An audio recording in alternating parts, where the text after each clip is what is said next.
Okay. Hold up, let him cook. I was a little worried we might have been thrown into the pack of wolves, but apparently these are his #1 fans. Unfortunately, maybe the sex pest allegations were, Oh my god. Yo, I'm telling you, this is my kind of trash anime. The way this man be turning trash into treasure is sending me.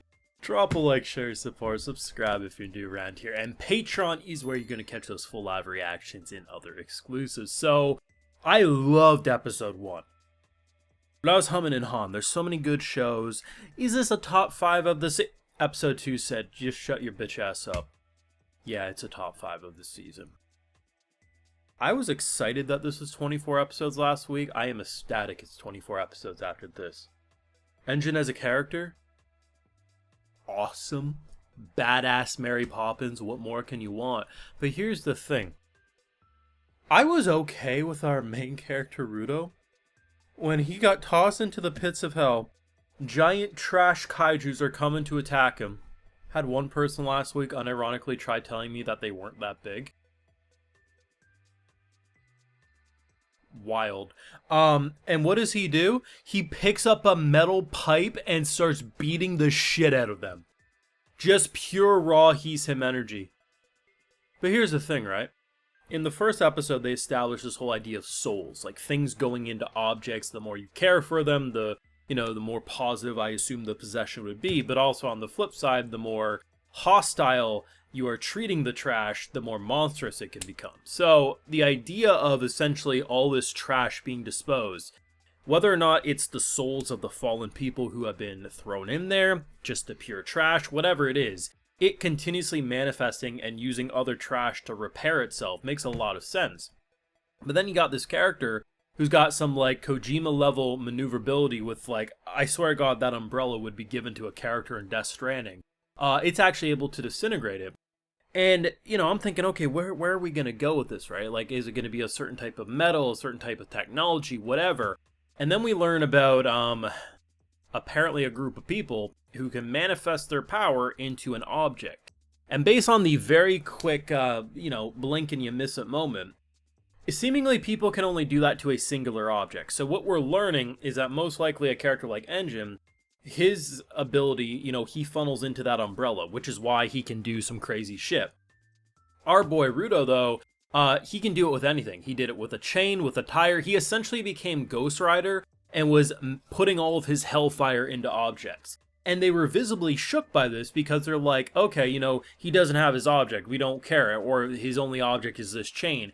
But anything he was touching, he was fusing into this ability, which honestly makes sense. A lot of times you would have a show like this and it'd feel like, oh, it's the power of friendship or pulling plot armor to save the day.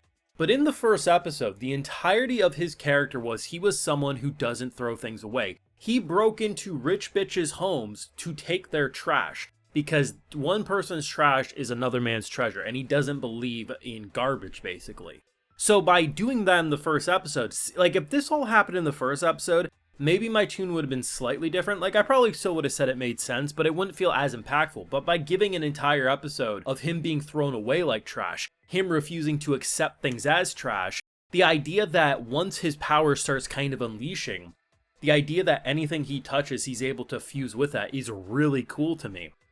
Had me a little worried, though, because I was like, oh man, I love this guy. He's like the silent mentor type. He's funny. He's charismatic. He's got the hot face. He's got everything going for him. We need to keep him around. And then he tosses us to his family. I was like, okay, I mean, they seem nice at least. Oh boy, they were not nice. That was a Resident Evil family, man.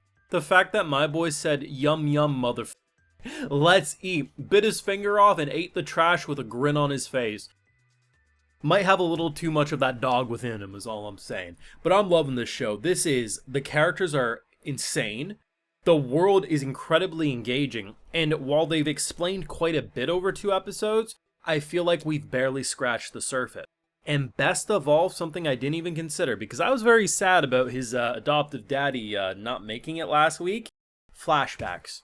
We could have a lot of flashbacks. Now maybe not, maybe there's only going to be a couple, but the fact that we got a flashback in this episode means we can still keep him around, and hell, given the idea of spirits possessing things, there's always a way for some JoJo Stan level magic could go on. That might be too much hopium, but Still, flashbacks allow us to survive. This is an incredible show. It feels exhilarating. It feels fresh. Like, yes, it's hitting some things. I'm like when he was chained up and he was freaking out, I was like, oh, that's some Eren Yeager, he's him energy right there. But it doesn't feel like it's trying to copy stuff of, popular, named series. Like, it's just like, I can tell there's some influences being took from different series, but Gachiakuta is clearly just doing its own thing. And while our MC has that he's him, I got that dog within me, the show also equally has it. Production's insane, though. I swear, though, if I see a single motherfucker try to tell me that the 3D in this episode was bad, I'm throwing you into the trash heap. No, but, seriously, I love the 3D. I'm interested how something like that would look in a brighter scene, because part of the reason it helps to blend in is it's a lot darker of a scene. But the fact that we had garbage monsters that had thousands of objects, like, it's not like it was just a singular blob. There was individual pieces of trash, and not the same trash either. And the way the whole thing moved and was sliced and diced looked incredible.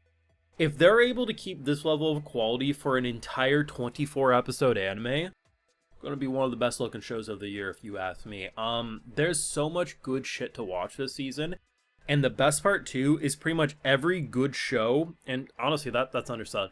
Every great to amazing show is vastly doing something different. It's not like it's just like, oh, here's like 3 Jujutsu Kaisens of the season, here's 3 My Hero Academias of the season. No, it's like all of them are doing something crazily different. It's insane because the difference of my opinion in episodes 1 and 2, I personally feel like I wasn't even a fan of episode 1. And I was. I loved episode 1. That was like a 9 out of 10 episode if you ask me. But with how much more I liked episode 2, it's like going from uninterested into where is the next 100 episodes, bitch? I don't see it on my desk, you drop it. Like, I ain't gonna lie. This is only I can probably count on one hand in the past like 5 years that I have had the Hunter x Hunter excitement. What I mean is, when I discovered Hunter x Hunter 2011, we had like 120 episodes out at the time. I watched like 50 episodes in a weekend. If I had that many right now for this show, I'd be doing the same thing. It's that good. You let me know your thoughts down below.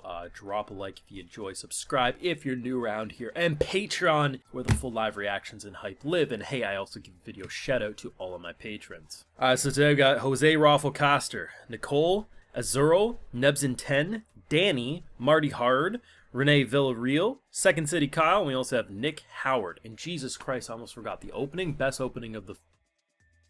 Don't at me. Anyway, have a good one, everyone.